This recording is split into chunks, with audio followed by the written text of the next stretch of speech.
clear, the nexus between the politicians, bureaucrats and the contractors.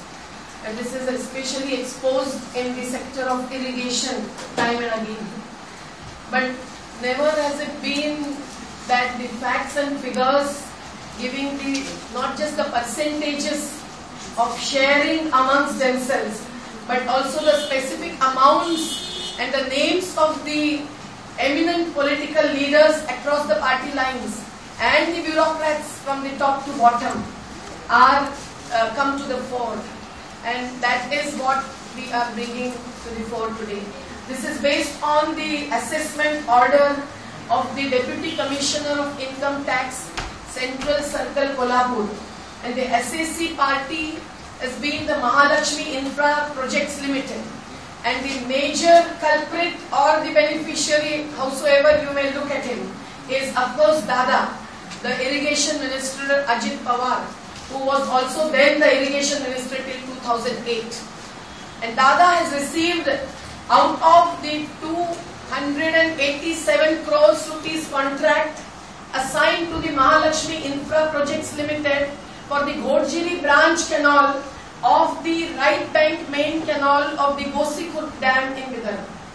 The notorious and the popular dam of Gosikhurd already has the escalated project cost of 13,000 crores, having begun with 372 crores, that small amount.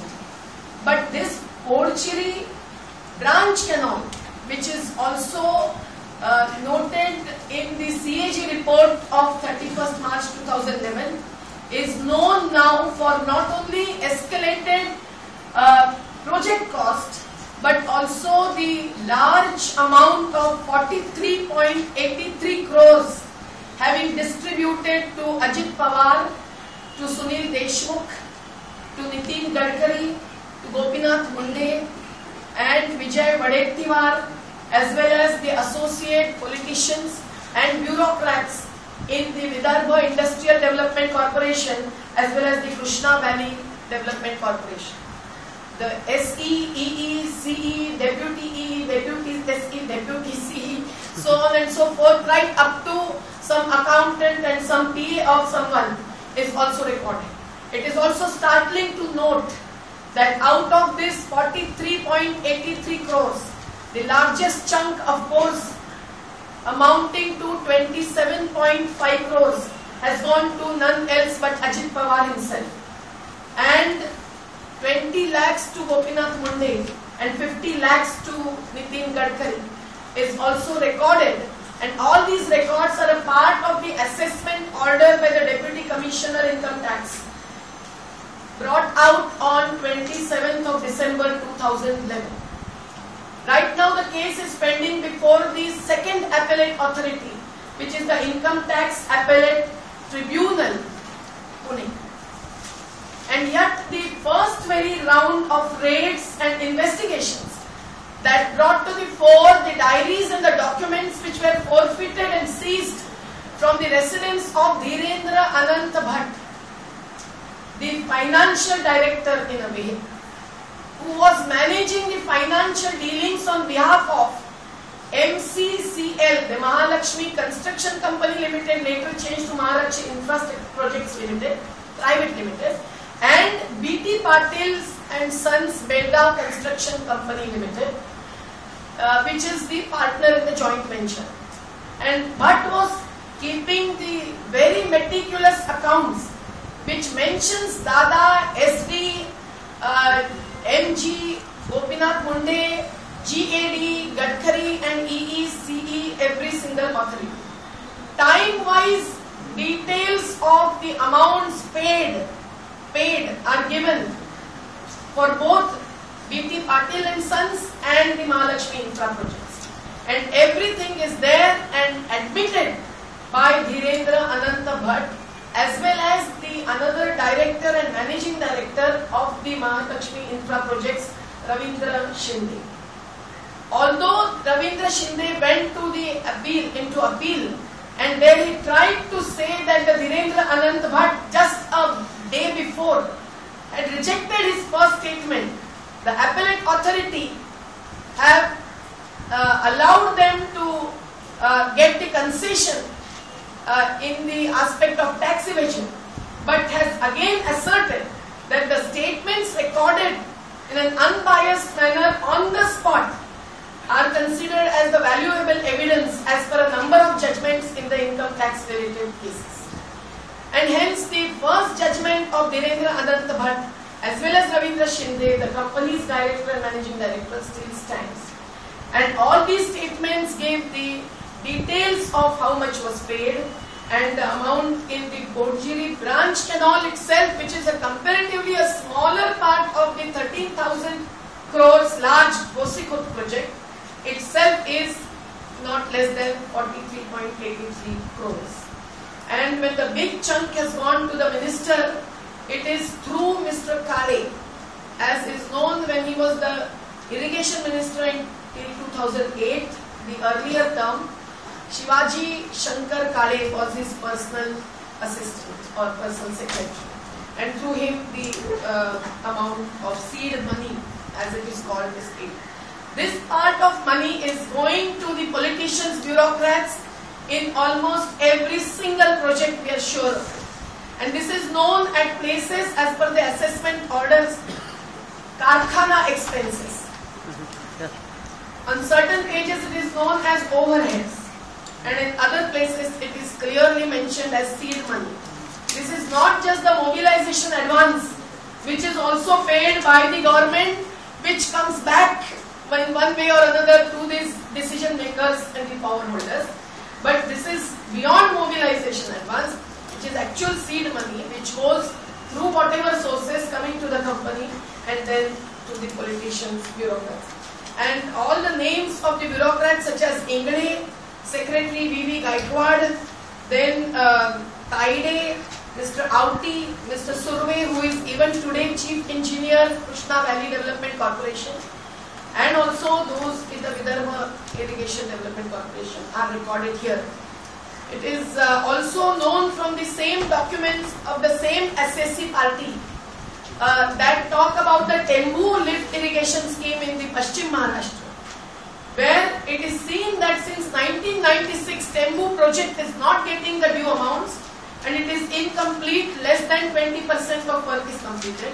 But even in that project, the amount worth 22 crores is diverted to the various sources for seeking contracts and else get the amounts of the bills recovered from the legitimate authorities in an illegitimate way. It is also to be noted that the MOEF's name also appears as one of the beneficiaries of the doling out as a part of Bodjiri canal project. It is very well known that in the canal projects there are strict environmental conditions such as the command area development plans, the flora and fauna impact studies, the impact on health, which we are monitoring every bit in the Narmada Valley in 6 districts today, and the MOEF has placed a monitoring committee. But invariably that is ignored, and then the water logging and salinization takes place. The waters don't reach the tail ends of the canals. The irrigation planned is far ahead of irrigation attained, and all of that is appearing everywhere. There is the latest article somewhere I read in Blue or Business India. And it is also the case here that apparently MOEF was paid 12.5 lakh rupees, while Mr. Gadkari was paid 50 lakhs, Mr. Munde was paid 20 lakhs as per the records here.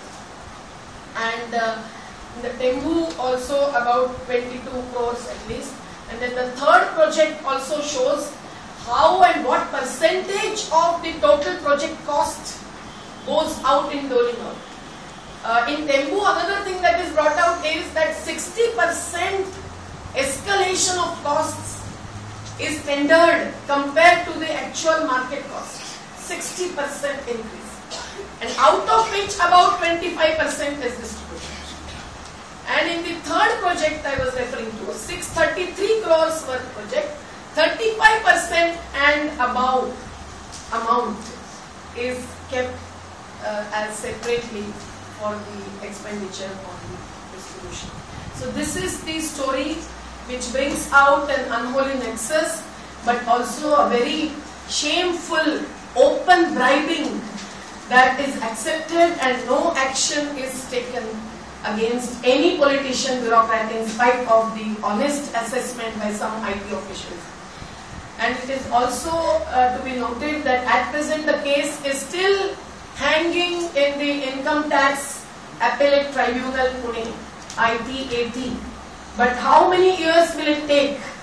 Will it ever be brought to books who are the culprits and what crime have they committed against all those who are made development victims one way or other, facing water crisis or facing displacement, whatever? And who will bail the cat? Mr. Madhav Chitra committee cannot do this within the limited terms of reference, within the very narrow kind of jurisdiction, and given the experience of Mr. Chitra, who always remained in chair on not one but number of government committees without any concrete results in terms of change of perspective and policies.